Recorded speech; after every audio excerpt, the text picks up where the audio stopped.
Base color control how the main color look on your model.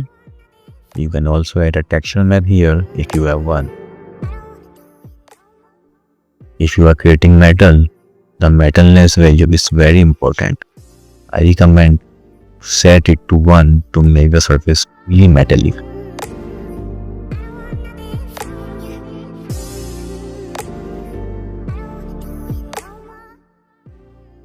Roughness controls how shiny or rough your material looks.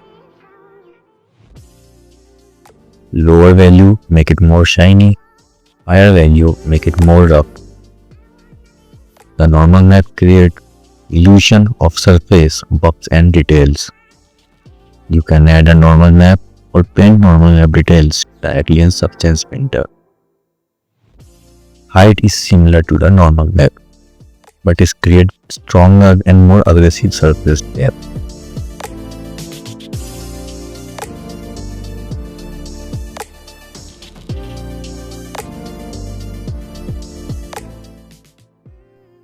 Here you can turn on material channels on or off based on what you need for your project.